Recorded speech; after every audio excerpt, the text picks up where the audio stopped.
Hello everyone, welcome to our YouTube channel myself Arvind Yadav.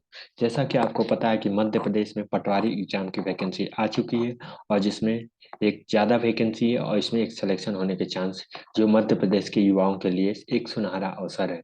तो इस exam की तैयारी कैसे करें और एग्जाम का सिलेबस क्या होता है, इतने कम समय में किस स्ट्रेटजी के साथ पढ़ें जिससे हमारा सिलेक्शन हो जाए, इसके लिए आप हमारे ऑफिशियल यूट्यूब चैनल अग्नि 247 को सब्सक्राइब कर लीजिए, जिससे आपको हर नोट्स पढ़ने में जितनी भी क्वेरी आएंगी वो सारी चीज़ों का सॉल्यूशन हमारे यूट्यूब चैनल पर मिलती रहेंगी। और चैनल पे अपने सुझाव और किसी भी तरह की जो क्लासेस से रिलेटेड बातें होती हैं वो कमेंट बॉक्स में आप दे सकते हैं, और जिससे आपको एग्जाम में कोई भी प्रॉब्लम ना फेस हो। साथ ही उससे पहले about me myself Arvind Yadav, here is my contact number.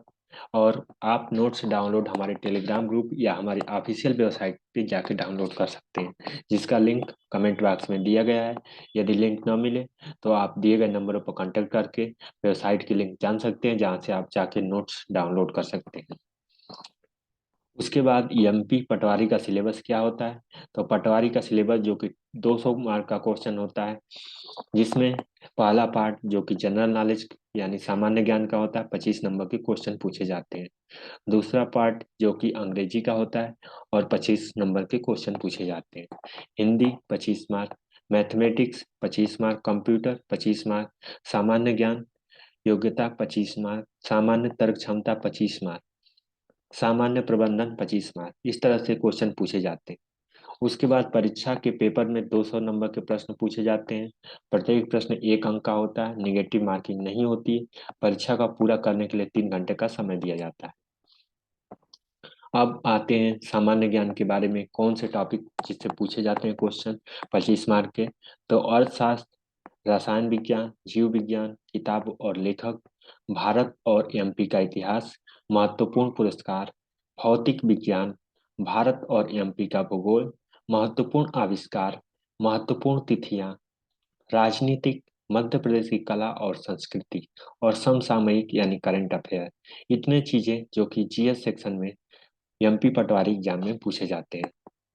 दूसरा पॉइंट जो कि इम्पोर्टेंट है वो है कंप्यूटर की मूल बातें यानी बीओसी। दूसरा operating system, Microsoft word, RAM ROM, Microsoft office, input और आउटपुट डिवाइस, माइक्रोसॉफ्ट एक्सेल। उसके बाद जो थर्ड, जो सबसे ज्यादा इम्पोर्टेंट और मध्य प्रदेश के यूथ के लिए एक नया टॉपिक ऐड हुआ है जो कि प्रबंधन से है। तो प्रबंधन में कौन कौन से टॉपिक पूछे जाते हैं, ग्रामीण अर्थव्यवस्था का मूल रूप, भूमि सुधार, भूमि में सुधार कैसे हुए, किस तरह की समस्याएं की जाती। उसके बाद पंचायती राज का इतिहास, पंचायती राज में क्या हुआ, कब कैसे हुआ, जैसे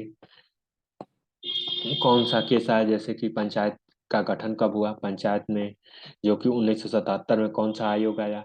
इसके अलावा पंचायती राज में जैसे द्विस्तरीय पंचायती राज, त्रिस्तरीय पंचायती राज, तो इस तरह से पंचायती राज के बारे में पूछे जाते हैं। जैसे बलवंत राय मेहता समिति या अशोक अशोक मेहता कमेटी की बात की जाती है।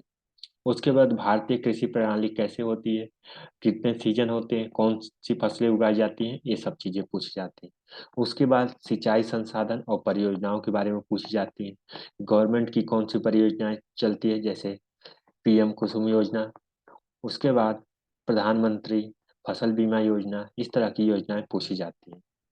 दूसरा फसल बीमा योजना, ग्राम आवास योजना, ग्राम सड़क योजना जैसी विभिन्न सरकारी योजनाओं के बारे में पूछा जाता है। इसमें क्या पूछा जाता है, तो इसमें इस बात पर विशेष ध्यान दिया जाता है कि ये योजना का क्रियान्वयन कौन सा गवर्नमेंट सेक्टर करता है। दूसरा जो समझने वाला सबसे इम्पोर्टेंट क्वेश्चन होता है वो कि इसको स्टार्ट कौन से मंत्रालय द्वारा करता है, कौन इसका क्रियान्वयन करता है और ये लागू कब से हुई। एक राजस्व अधिकारी की क्या भूमिका होती है, ये क्वेश्चन पूछा जाता है। फिर उसके बाद जो अगला क्वेश्चन पूछा जाता है वो पूछा जाता है कि एक हरित क्रांति कब आई थी। तो हरित क्रांति जैसे ग्रीन रेवोल्यूशन कब आया था, इसके बारे में पूछा जाता है। उसके बाद ग्रामीण क्षेत्र में बेरोजगारी और मनरेगा, तो मनरेगा योजना और ग्रामीण क्षेत्र में बेरोजगारी के बारे में जो कि बात की जाती है। उसके बाद सामाजिक समावेशन, उसके बाद आरटीआई यानी सूचना का अधिकार के बारे में बात की जाती है, कब लागू हुआ, इसमें क्या क्या हम सूचना के अधिकार से मांग सकते हैं। उसके बाद जो अगला टॉपिक है ग्रामीण कल्याण गतिविधियां, उसके बाद एमपी पंचायती राज प्रणाली। इन सब क्वेश्चन से मैनेजमेंट में क्वेश्चन पूछे जाते हैं। उसके बाद जो हमारे यूट्यूब चैनल के नीचे जो कमेंट आ रहे थे जिसमें स्टूडेंटों के डाउट हैं और डाउट के जो क्रियान्वयन है, तो एमपी पटवारी में कितने पेपर होते हैं? तो एमपी पटवारी एग्जाम में केवल एक पेपर होता है और एक पेपर जो क्वालिफाई कर लेगा उसका फाइनल सिलेक्शन हो जाता है। एमपी पटवारी का पेपर कितने मार्क नंबर का होता है? तो एमपी पटवारी का पेपर जो कि 200 मार्क का होता है और 200 नंबर के क्वेश्चन पूछे जाते हैं। क्या 200 क्वेश्चन पूछे जाते हैं? क्या एमपी पटवारी में माइनस मार्किंग होता है? इस परीक्षा में किसी प्रकार की कोई निगेटिव मार्किंग नहीं होती है। 200 मार्क के क्वेश्चन कौन कौन से आते हैं, तो इसको भी आप एक बार फिर से देख लीजिए। जैसे कि हर सब्जेक्टों से जैसे क्वेश्चन पूछे जाते हैं। 25 मार्क सामान्य ज्ञान, अंग्रेजी, हिंदी, और इन सभी क्वेश्चनों को जोड़ने से जो कि 8 पार्ट दिए जाते हैं, और इन 8 पार्टों को जोड़ के 200 मार्क का क्वेश्चन बनता है। और सब क्वेश्चन पे 1 मार्क होता है। और पेपर का जो समय अवधि होती है 3 घंटे दी जाती है। तो thank you so much for watching this video. मिलते हैं अगली वीडियो में, तब तक के लिए चैनल को सब्सक्राइब कर लीजिए, साथ ही अपने दोस्तों के साथ शेयर करना ना भूलें।